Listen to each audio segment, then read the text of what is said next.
the end of the day, selling is transferring a feeling. If you don't have the feeling, you can't transfer it. If you don't have a good, positive feeling, dude, you're an actor. You have to sell and run your business from a place of positivity. And however you get there, God bless you. Welcome to the Primeau Show. It's episode 79, How to Be Unstoppable with Milan Topolovec. And this will probably be the best show ever. So no pressure on me and my guests. Let me pay the bills first. If you haven't bought my book, Sell a Million, what are you waiting for? 101 tips to sell another million in furniture and mattress stores. And my favorite comment was from my good friend, Doug Stewart. He said, forget about mattresses, forget about furniture. This is just a great book about marketing for a small business. And let's pay the bills a little bit more. My dear friends at Mattress Industry Network have a great Facebook group that if you are in the mattress industry, you need to belong to it. It's 100% free, and it is the only one that I know that's actually run by retailers for the entire industry. If you want to learn more about merchandising, more about advertising, more about service, more about competitors, more about the best vendors to use and what other people's experiences are, join the Mattress Industry Network group today. Tell them Pete sent you. Hit the scan me, and away we go. Milan, welcome to the show. How are you? For having me. So Milan owns two companies, TK Financial Group and Inner Orbis. He's been very successful, and my dear friend Pat Tinney introduced us. And so I don't know this guy from Adam, so I watch the very first podcast on YouTube that I could find. And I found myself crying, and I found myself laughing, and I found myself go, that dude's just like me. And I kept going, I can't believe that I haven't invited Milan to my show. So I'm literally watching it, and I am typing to Milan going, I have to have you on the show. I absolutely have to have you on the show. And the title is How to Be Unstoppable. But I want us to walk through a little bit about Milan's life in his own words. I want you to start off in Croatia and bring us to Canada and some of the challenges, and then we're going to get into how to be unstoppable. As you said, Pete, I was born in Croatia. I grew up on a dirt floor, one kitchen stove, outhouse, no running water, and kitchen stove was also for heating. From 2 weeks of age to 8, then went to Zagreb where my mother lived, and then went to school there. We came to Canada. My parents had, my father had 2 jobs, 5 days a week, and then Saturdays, one of those jobs, Saturdays and Sundays. My mother worked at home. On a Saturday, one of the Saturdays, we were passing a car, and the guy decided not to let us get back into our lane on a 2-lane highway. Head-on accident. I became an orphan. We had to go through Children's Aid because my parents, being immigrants, they didn't speak English. They didn't have a will. So I ended up with my uncle in Hamilton, who at the time had one little boy, 1-year-old, and then later a girl. And I grew up there. Went to school. My first football scholarship was Idaho State in grade 11. Had numerous others, Florida, Syracuse, and whatever, and decided due to personal circumstances, ended up staying in Canada. Went to Ottawa University, played football there for 3 years, graduated in school, was drafted by Winnipeg Blue Bombers, and played 2 seasons by choice. I realized there wasn't enough money to sustain me, had to start a career. Started in Ottawa in the life insurance business. I knew nobody, 0 people. Lots of knocking on doors, asking people to see me. and developing a market. But I decided long ago I wanted to serve three types of clients: business owners, professionals, and Jewish clients. Not being Jewish, that was a bit of a challenge, but many of my clients currently are. Why? Because they care about the next generation. If you don't love anybody, don't buy an insurance product. That's my motto. Subsequently, I've trained myself in everything from tax to legal to insurance to banking. So that's where that Inner Orbis company came through, where I put pieces together for clients. As a business owner, I've made my mistakes along the way. Partners that didn't work out, I won't go into details. In some cases, cost me lots of money. And so from there, it's like a boxer. People say, how is it? It's that you get hit in the ribs, you go down, you come back up again and go again. Am I unstoppable? Yeah, I can be stopped, but you're not going to keep me stopped. I'll figure out a way to get around it. So that's my motto: figure out a way to get around it. I read, or actually I listen to one book a week. I do most of my stuff on audio. I do read as well, obviously, but one book a week to educate myself, from psychology to, tax, you name it. So what I did is I virtually had to train myself to be servicing the clients that we serve. There's a lot there to unpack, but if you own a furniture or a mattress store and you're asking yourself, why should I be listening to this? As we unpack this, especially in today's environment, there are so many lessons that can be applied to your business to help you become unstoppable. So I want to go back and I just want to unpack a couple things. So you became an orphan at 15 years old? Yes. And a lot of people, Milan, would stop. They would immerse themselves in their feelings, and they would say, why me? Poor me. And they would stop living their life. What was going on in your mind? Because obviously those were not your thoughts, even though that at some point in time it might have been.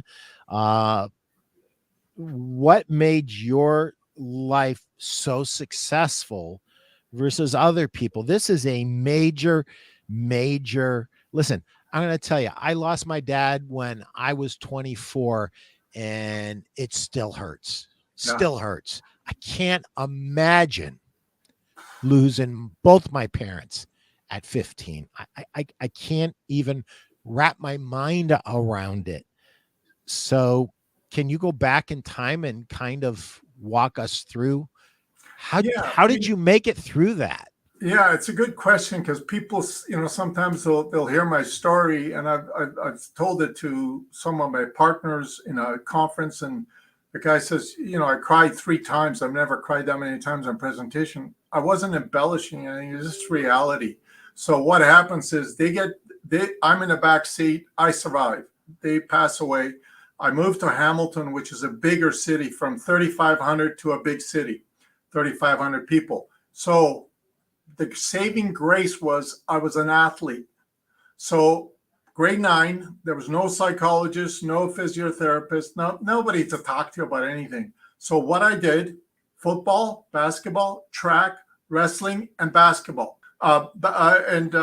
Track, wrestling, football, soccer. Well, yeah, soccer was our national sport. So basically all 5 sports. So I had no time to grieve, quite frankly. So what I did is I got into the sports, from one thing to the next to the next. And when people say, well, you turned out to be good, well, what was I supposed to turn out, a criminal? Just because I had a bad set of cards handed to me? I decided otherwise. And hence the sports, in reality, being part of sports, being part of teams, and having friends as part of those teams helped me all the way along. So I want to unpack that a little bit more. Specifically, what about being an athlete helped you make it through this tragedy, because there's no other there's no other word I can associate with it. You had a horrible tragedy. You lost your mom and your dad, and you immersed yourself in sports. What was it about the sports specifically that our owners can take away and apply to their life? Perseverance. Let's take a look at COVID. COVID hit many people in my industry and other industries. Oh my God, nobody's going to be buying, da, da, da. You have a choice. You can participate in feeling sorry for yourself or make a change. I don't care what you're selling. As a business owner myself, I have my challenges, but you hit a wall and you find a way to get around it. So what happened at that time was perseverance to keep going. Was I hurting? Yeah, it was hurting. But if you don't focus on the hurt and just keep going to the next thing, maybe you miss the hurt part, but you get on with your life. So in fact, that's perseverance is probably the best word that I could use. And I'm assuming that you had daily practices with these sporting events. So yeah, soccer, for instance, was 7 days a week. Okay. When I played soccer, I played for two separate teams. One was a rep, like a traveling team, and the other one was a local team. So you're going from one practice to game. You don't really have time. When you're busy, you don't have time to think about stuff. So there was some structure, and the practice provided some structure for you. I want to ask you a question. Were you a natural athlete? Like the first time you wrestled, were you just awesome? And the first time you played football, were you just awesome?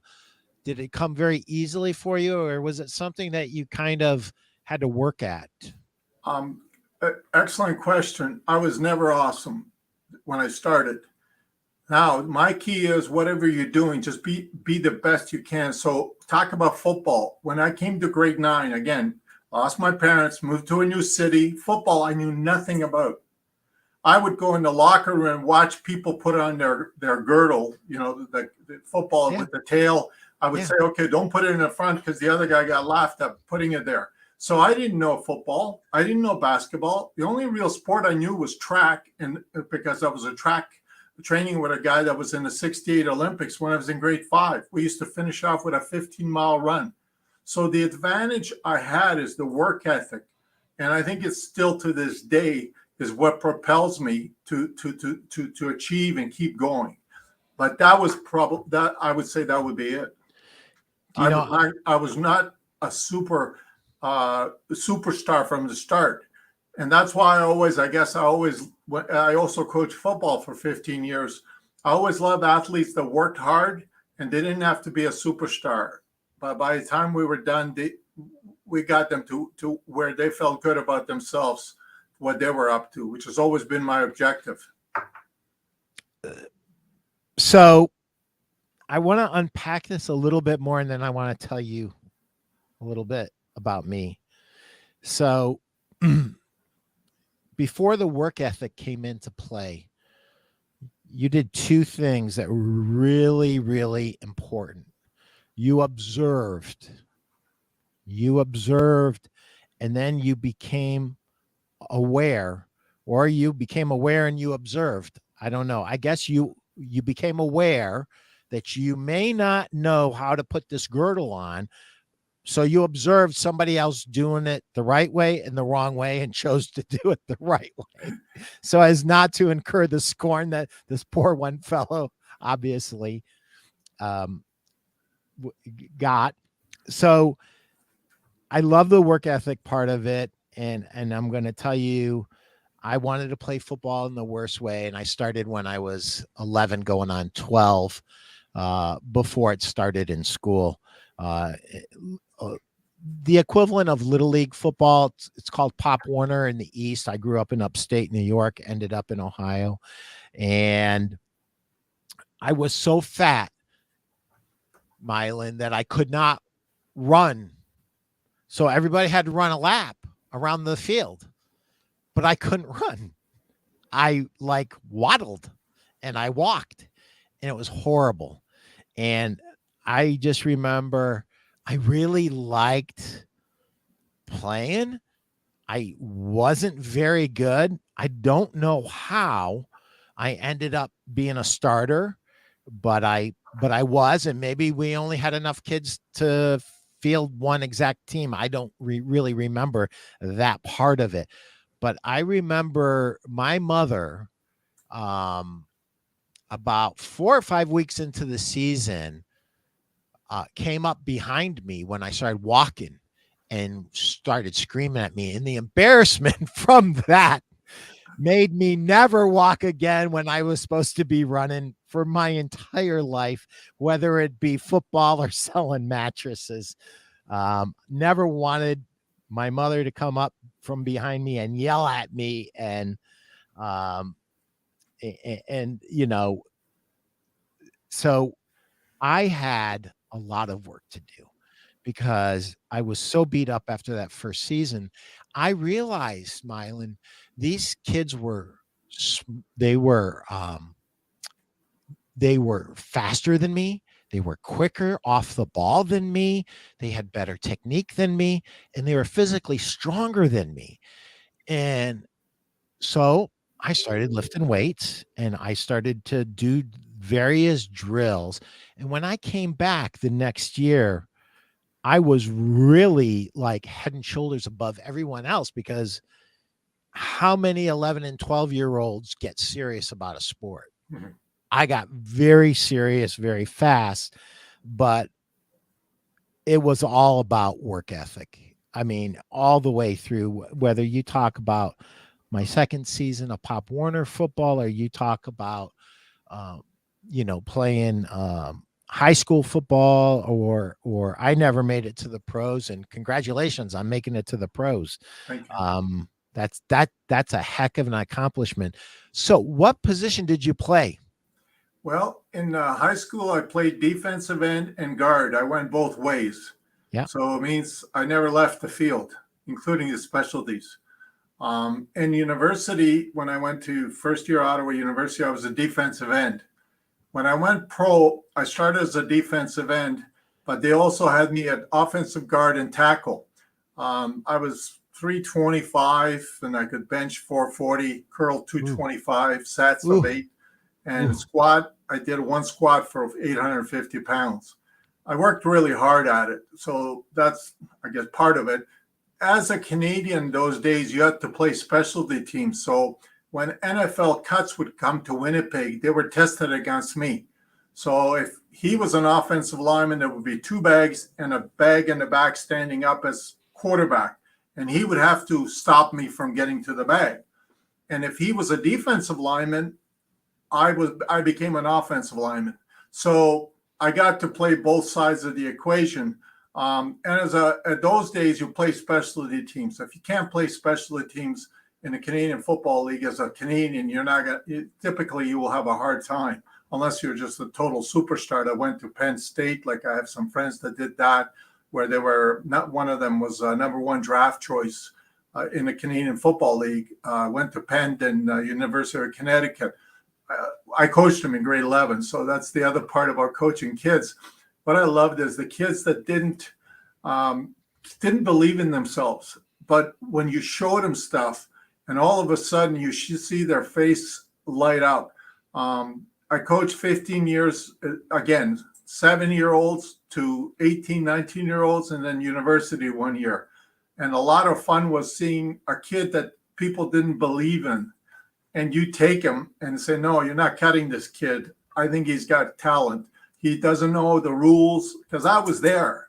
When I came to grade 9, I didn't know what football was. I would jump offside. Was I fast? Yeah, because of track. But I would jump offside consistently, because the minute I saw the guy's head move, I'm thinking, ref's going to see that. Well, he wasn't. So we had a lot of penalties. So then off season, I said, I'm like you went to train. I did the same. But then I said, I'm going to learn this game. I'm going to learn the rules. Right. And the following year, just, everything else was history. But, Ottawa, when I was at Ottawa U, I was doing weights 2.5 hours a day. Okay. So whatever you're doing, whether you're selling mattresses, how can I get better? I know that people may think, what's this sales guy What is he talking about? You know, I'm selling mattresses. It's not any different. We're all in the same business. Whether you're selling your kids, your wife, your friends on an idea, it's sales. Yep. So first of all, is starting to believe in your product. Like if I believe in something, you're going to have a real hard time convincing me otherwise. Yeah. Yeah. So I'm a big believer in Intel, and I am a big believer. When I went to college and they had films for us to watch, I was in that film room more than anybody. I was in that film room more than a quarterback. I knew the other teams, their percentages in a particular formation to run a particular play. I knew how to read. I'll never forget this. You'll appreciate this. And any of you other football players will appreciate this. And even if you never played football, you'll get a kick out of this. So we were graded on freaking every step. And I wasn't used to that in high school, but in college, it was a whole different thing. And so I got a 0 because I abandoned the defense. The reason I abandoned the defense, I was a defensive tackle. I looked at my guard. He was leaning backwards. And I was looking at their all-American running back, and his eyes were going this way. I was left defensive tackle. I got up out of my stance. I ran behind the line all the way around to my right. So I ran like 10 yards, then 10 yards up, and I almost got that pitch out, but I didn't quite get it. So I got a star for an excellent play. It was a 10-yard sack in the backfield, and this all-American running back didn't know what hit him, but I abandoned the defense, so I got a 0. So I, the funny things that happen. One of the things that I've noticed in my career is when I ask store owners, when's the last time you shopped your competitor? Well, I can't shop my competitor. Okay. Because everybody knows who you are and you've been here forever. I get that. All right. So when's the last time you asked one of your new salespeople to shop your competitor? Because we don't live in a world without competitors. We have competitors. We need to know what they do. And there is a very fine line, and you know this better than I do, between focusing in on making your company the best it can be and also being aware of what your competition is doing so that you can react appropriately and give the best service to your customer, right? Right. So when you made this transition from pro football and you said, listen, I've been playing for 2 years. This has been great, but I need to get serious about producing income. And I need to get serious.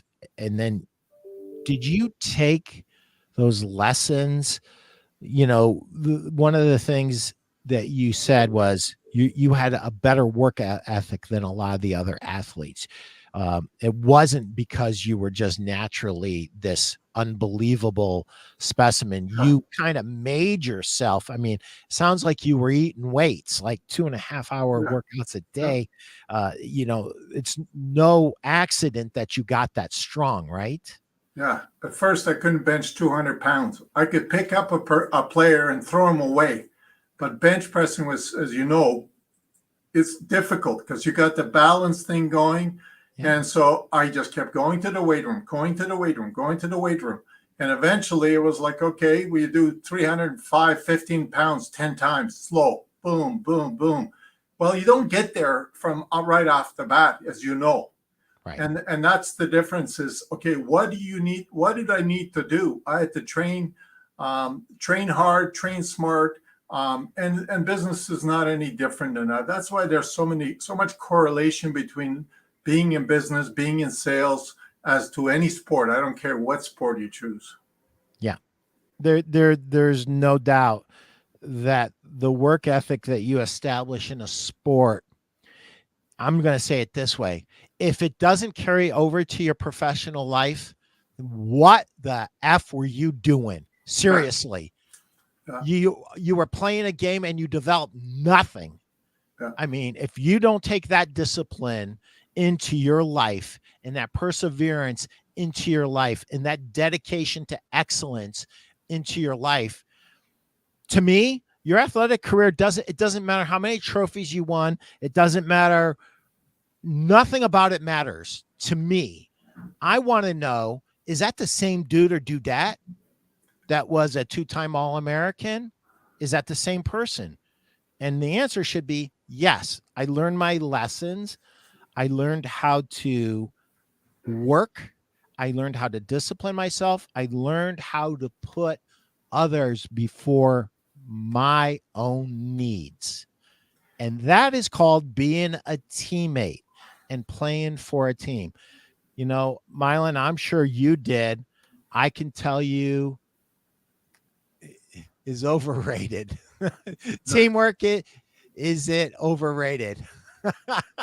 Well, Pete, it's a good question, but I can tell you when I have teammates that I could depend on, like they used to, whatever level I used to tell my kids, like when they were 7 years old, you play this position, don't worry about him, because they would always look at the next person and say, well, coach, he's not going to do no, worry about yourself. But when you get to trust your teammates, that is huge. Yeah. Because then you've got, okay, I got to do this. This is my role. As in our business, my senior assistant, we've been together for 27 years. Well, I trust her. I trust her to do the job and do the best we can. And people get blown away because, we respond to clients' requirements within the same day easily. Whereas they say, I haven't heard from my advisor in 5 weeks to this question about tax, something to do with tax. And they go, oh my God. But again, having team members, but it's really hard to get the right team members. That's always been a challenge in business. I'm sure you've faced that as well. Yes. Yeah. You have to go through a lot to get the right ones. Hopefully you take notes, and when you start to get some of the warning signs, you avoid rather than embrace the same mistakes again. Yeah. So there's something that really hits me hard. And that is this focus on giving value to others, almost to a fault. And that describes you and it describes me. I've been used and abused. And I'm sure you have too. But here's the thing for me, and I want to get your thoughts on it too. I would rather make an error on the side of giving somebody too much credit than pull back and not be participating the way that I should. Now, that doesn't mean that I drive my car off of the cliff the same way every time. I try to learn and try not to repeat previous mistakes. But if it's a gray area, I'm sorry, I'm going for it. I don't know any other way, but I'm open to your thoughts. Well, thank you for asking that question. Over the last 40 years being in business, I've helped people buy cars, help companies sell bomb suits. I've helped arrange surgeries. You name it, I've done it. You want windows, doors, you want renovations, you want car tires, you want cars. And usually because I know the owner, so I've connected people. So it got to the point, it's not like I do everything for somebody without expectation. I don't expect you to turn around next minute and give me something. But, I was having a hard time after helping some people 2, 3, 4 times, nothing coming back the other way, started hitting me. So I asked one of my clients, I said, Phil, he's a dean of psychology at the local university. I said, I have a client that wants to see a psychologist. So Phil says, okay, go see Dr. Whatever his name is, I've forgotten it. So go see doctor. So I go see him, and the guy says, tell me your story. He said, I don't want to know about your childhood. He's a cognitive therapist.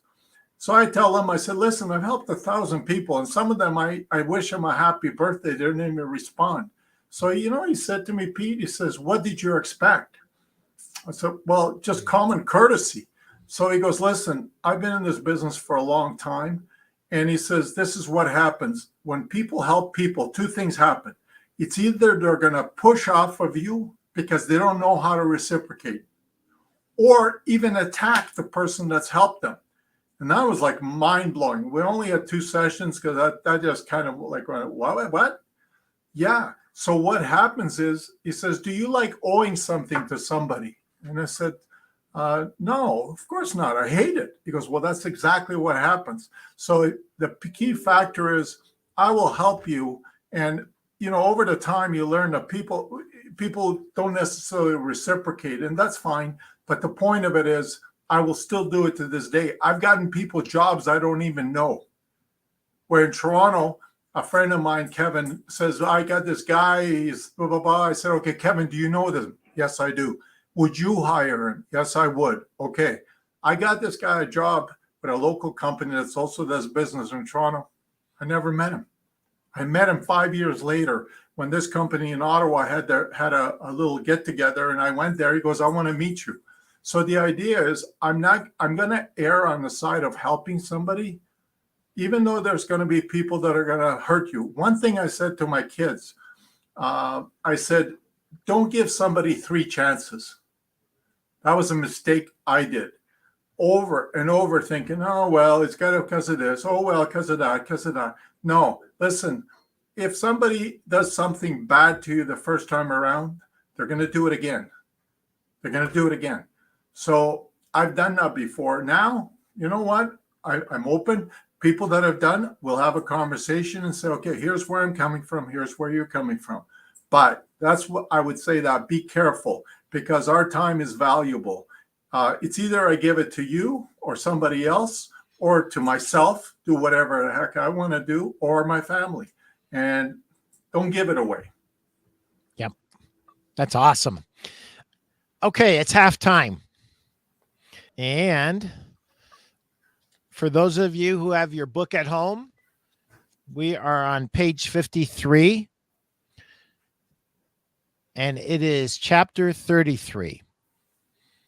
Your number one product is you. Successful store owners understand and embrace the fact that their number one product is their own self.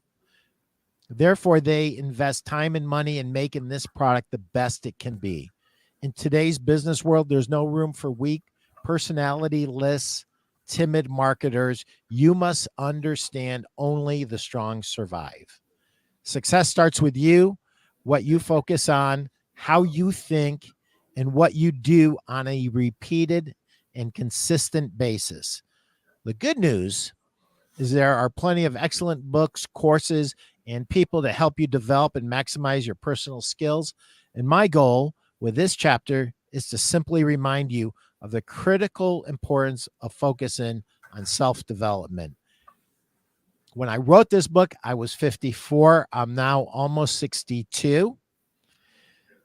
So I am 54 years old right now. By the time I get this book finished and published, I will be 55. And here I am at 62 reading this to you. I listen to most of my books in my van while I drive 20 to 30 hours a week. I've turned my van into a learning institution. I suggest that you find time and make time to further your sales, business, and marketing education. When you accept the fact that, like product research and development, personal research and development is equally important, you're on your way to bigger and better things. Here are a few simple ways to do this. Read, study, and most of all, implement. If you drive a lot, listen and implement. Have an inner circle of trusted friends. Attend events with excellent speakers. Promise yourself you will always be a student. Always be learning.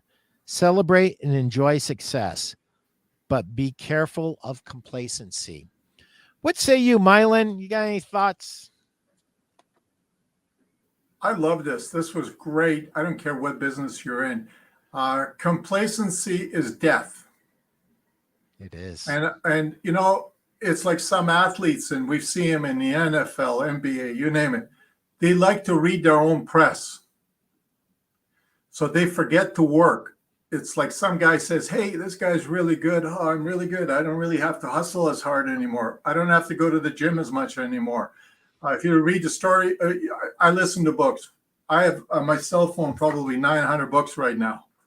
Okay, it's something I go back to. So I love listening because I'm in the car or at home or whatever. Even when I'm in the gym, my wife tells me I put the phone down because I'm listening to stuff. Long story short is, so the idea is you have a choice. You can learn on your own, which is painful, or learn from others. So I've chosen the other route. I'm going to learn from others. Like we were talking about Dan Sullivan. He was a strategic coach. When he started strategic coach, I was in his first classes. And he wrote a book, Who Not How. Amazing book. I wish I would have read it when I was 20 years old. Because we all in business, we always keep thinking, okay, how am I going to do this? How am I going to do this? You know, I got to do this, do that. No. Who do I need to know to help me there? It's like one guy said, if I learned to type, I would have never become a general. I hope that Jeff Janakovo is listening to this, because Jeff Janakovo is a friend of mine, a customer of mine. And I met Jeff for the very first time at a super conference in Florida for GKIC, Dan Kennedy. And did you just say Dan Sullivan was your coach? Yep. When he started his coaching, I met Dan. I wish I would have listened to him. I would have saved myself millions because right from the start, my partner, business partner at that time, he said, you should get rid of him. He was right. It cost me later because I didn't listen. But Dan, the way the coaching, he's amazing. And he's gone to great things, certainly in the world, not just, right now to get him as a coach, you'd have a hard time, I'm sure, because he's coaching some unbelievable people. But he's got 2 books out, or at least the 2 I've already listened to over and over. And that one, Who Not How, is just mind-blowing because of who do you need to know? Who do you need to have in your network? I'm a big believer in networks and helping my network. So people go, well, let me teach you how to network. Great. What's networking? Who can you help? If you start off with that versus who's going to help me, they're going to help you, but who can I help? Tell me what you need. Let me make a phone call. And again, Dan Sullivan was one of them. I currently have another coach here in Ottawa, a strategic coach as well, Eric Deschamps, and we meet once a month. And it's funny because in sports, we all have coaches, but in business, who do you turn to? Your friends? Yeah, I have some great friends that are business owners, and one's a fireman, my best 2 buddies. And I turn to them, I'll turn to Nick and just a general conversation. But your coach is the one that really knows inside out what's going on. And it took me forever, almost 40 years, some things that my coach was able to uncover. Because I'm like a dog on a bone, as one of my clients said. And he said, thank God, because you get stuff done. He didn't say stuff. He said it with S-H-I-T. I get stuff done. But again, my thing is learn. And Pete, you said something. You always keep learning. People go, how long is it going to take me to be where you are? Oh, no, never. Because by the time you get to where I am, I'm going to be already down the road. Exactly. Listen, I want to just unpack something before we continue. It was funny because right before we took our halftime break, I made a note that I wanted to talk about coaching. When you're a store owner, you're at the top. Your general manager is unlikely to challenge you. Your sales reps, 99% of them, unless I'm one of them, because I will challenge you. And sometimes people like that and sometimes they don't, but it's part of my job to help people be the absolute best they can be. But Dan Sullivan is a incredible, highly regarded talent that very few people know outside of GKIC. But when you start to name off really successful business people, there's a good chance they were coached by Dan Sullivan. As long as two things: they had the money, which is significant now because he's been so wildly successful, and two, you're serious about your business, because Dan Sullivan is a guy who is so in demand that he will not put up with somebody who's not serious. After one coaching session, if you prove that you're not going to do something that you said you're going to do, you're pretty much done. So Dan Sullivan is a really big deal. For those of you who've never heard that name, Google him, learn about that dude. He is awesome. You need a coach. If you own a business, you need a coach. And that leads us into, it sounds to me, between your coaching and your learning and your networking, that you have probably either created on accident or have formally engaged in masterminds. What say you about masterminds? I think mastermind groups are great. I am blessed I'm blessed for two reasons. One, not knowing anybody in this area when I got into business, I really didn't. And the second, for the work ethic and getting to know people. So the advantages that I have currently, I have about 800 clients, all business owners of all types, professionals, Congratulations. whatever. Thank you.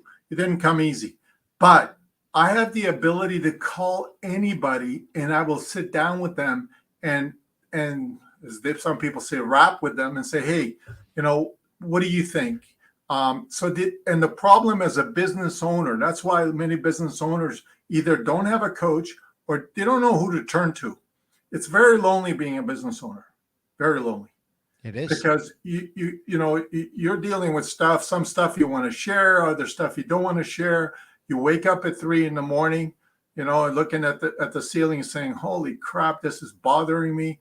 And the idea of having a network, if you had a mastermind group that was solid, like-minded people, I belong to different groups, business networks. Some are good, some are terrible. I have one right now where there's about 40 some odd gentlemen. They're all successful. And good number of them way more successful than I am, but they become friends and some of them have become clients. So even my book, the last book I wrote, 10 People You Meet in Business, people say, wow, no, it's not about me. Every person in that chapter is telling their own story. What we did is we videotaped them and then subscribed it and gave it to them for permission to print.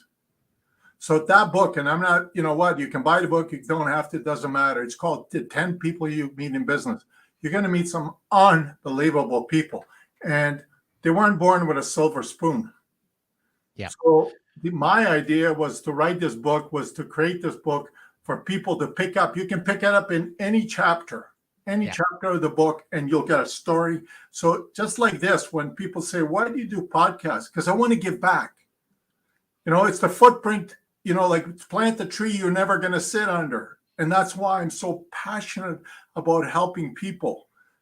Whether it's even in my own industry, people will call me, their competitors say, Milan, what would you do? I said, well, here's what you do. So the idea for me is help as many people as you can, but having a tight group, and most business people don't have it. So they're swimming out there with the sharks on their own. And I'm saying to you, get a mastermind group, or we had a group at one point, just 8 of us, an investment advisor, a banker, a lawyer, an accountant, and we would meet regularly for lunch and just have a conversation. How's it going? What's going on with you? How can I help? Who do you need to know? Yep. I was in a mastermind, and one of the gentlemen was getting ready to retire. And he didn't know how to sell his business. And there were 2 other guys in that group who had sold businesses before. And do you want to know something? Even though I was nowhere close to wanting to sell my business, I was fascinated. And what I learned in watching this interaction was amazing. And one of the weird things that happens in a mastermind, when we're solving someone else's problem, a lot of times you might have had a version of that problem and you'll find the answers right there in front of you. And it's just a great way to learn from other people's experience instead of having to do it all yourself. Jim, if you get a chance, can you pull up the picture of Milan holding the book, 10 People You Meet in Business? I believe I sent that to you whenever you get a chance. So I went to order it, and there must be something weird with the link that Pat posted, because it said it wouldn't deliver it to me. It's not prohibited in the United States, is it? Not that I know of. Okay. It's on Amazon, Freeze and Press, Barnes and Noble, Indigo.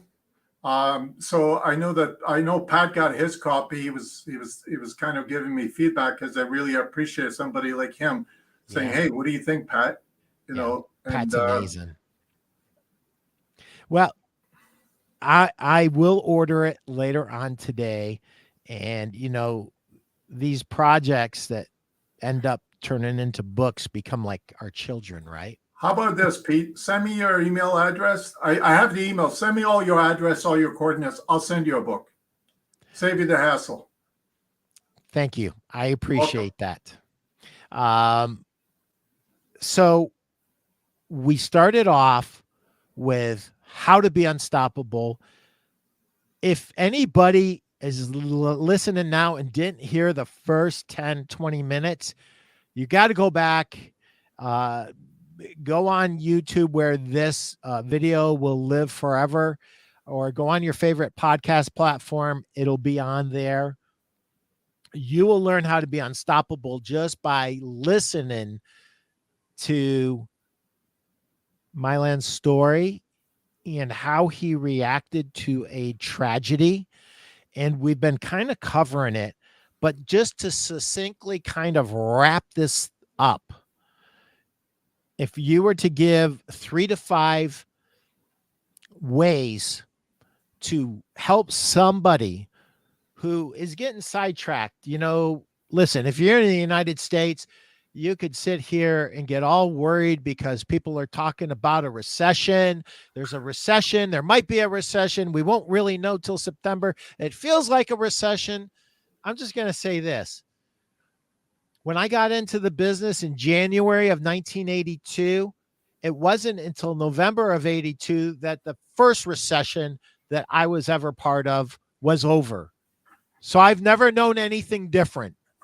16 months long of a recession. Thank you very much for that's the book I'm ordering later, and I think everybody listening to this should do the same.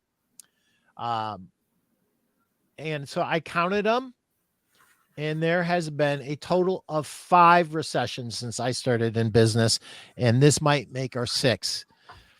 So how to be unstoppable in the face of news that would tend to slow the average bear down. How do we become unstoppable? First, that's helped me through the pandemic is a planner. Ooh, focus planner. I use this and do my goals, do my yearly goals, my weekly goals, and a summary. So have a planner. Okay. And that way, every day you get up, or hopefully night before, you know what you're going to do Friday. You're going to know what you're going to do, who you're going to call, what's your 3 main things. So that would be, to me, is the number one that saved me. We had the banner year during COVID, best 2 years ever. Again, keep in mind, I couldn't see clients face to face. We had to do Zoom calls. We were doing multi-million-dollar applications over Zoom. I had done business with clients I had never even seen before in person. Wow.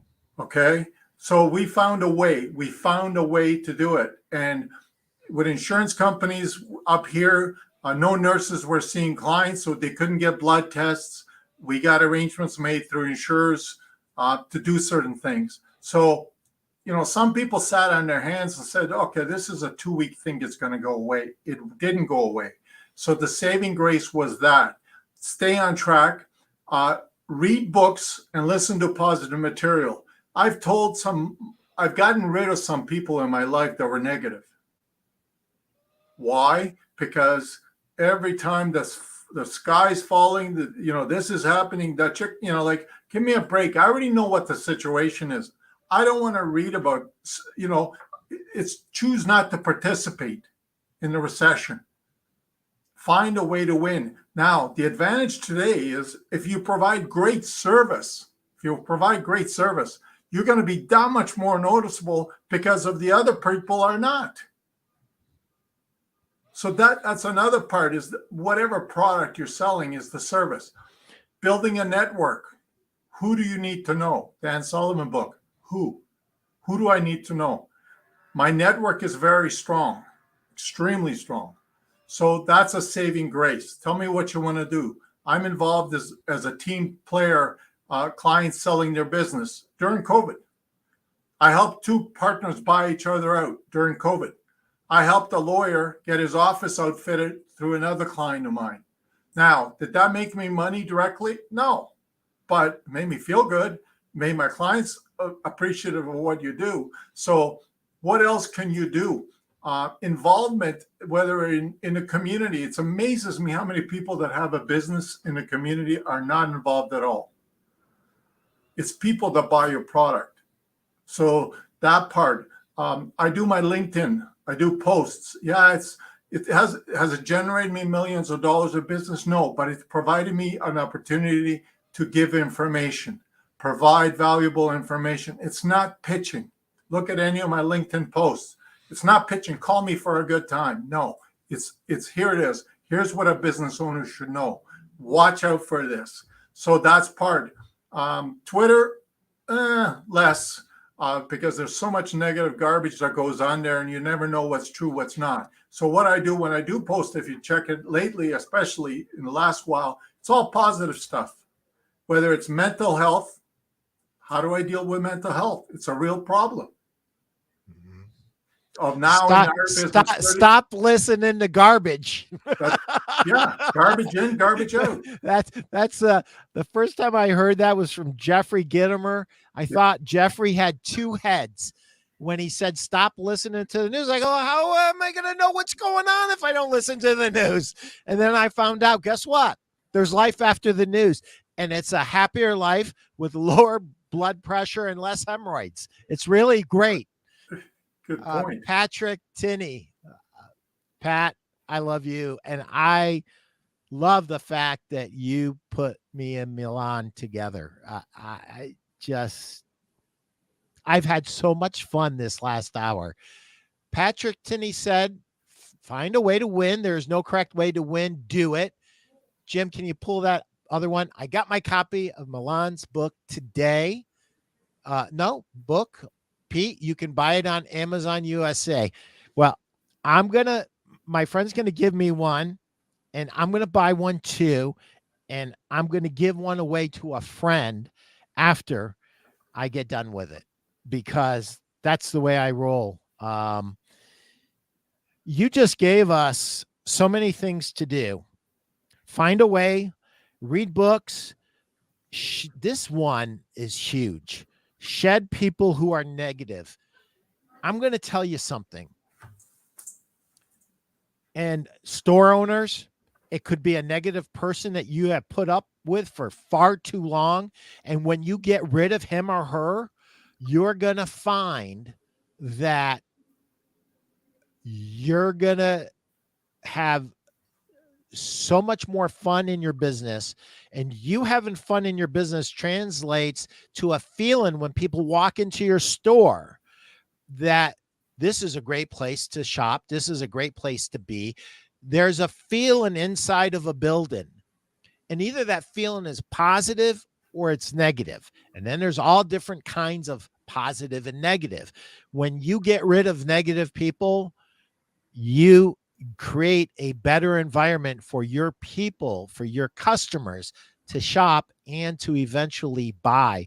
So get rid of negative people, and do that in your personal life and do that in your professional life. You'll never know how we had a vendor years ago, and it created so much grief for us, this one vendor. The problem was it was like third or fourth on our income generating lines. It was a good producer, but I wrestled and wrestled, and I tried to bring my partners into line on it. And finally, I just decided I've got to go ahead, and I approached them both, and I said, I just gave up XYZ line because it's been nothing but you know what ache, and you're going to thank me in 2 weeks. I know that I've tried to bring you along 20 or more times in the last 6 months, and you didn't want to come along with me. Finally, I made that decision. And guess what? 2 weeks later, my two partners said to me, thank you. I really, really didn't realize how bad that line was dragging us down. Send the drama queens to Broadway. That is where they belong, by Patrick Tinney. Absolutely.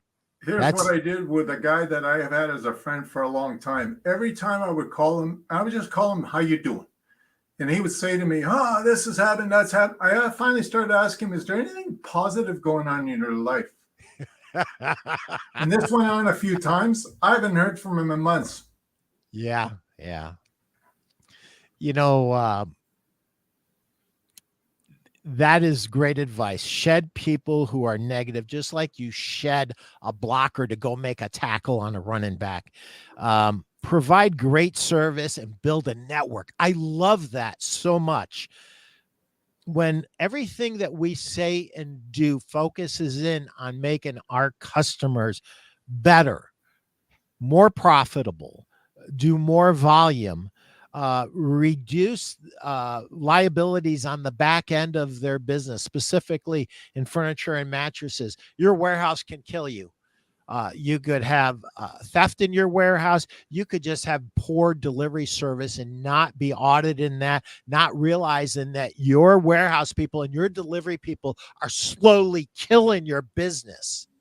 So provide great service, pay attention to great service, build a network and community. Give back. That community is feeding your family, and you got to feed the community. And not only do you need to do things for the community, but you got to get credit for it. And not because you want to beat yourself on the chest and say, I'm the best. You want to do it for the right reason. And here's the right reason. There's somebody that owns a store down the street, and they were thinking about getting active in the community too, but they didn't do it. But they see you and they go, you know what? Maybe I should do that. So, in the LinkedIn posts, I agree with you. It's a little bit of networking. Sometimes we get something, sometimes we don't. It's not the cake. It's not even the frosting, my friend. It's the cherry on top, right? It really is. But anybody who wants to be unstoppable, listen to this 2 or 3 times, because I started off with a blank piece of paper. And I'll show you what I have now.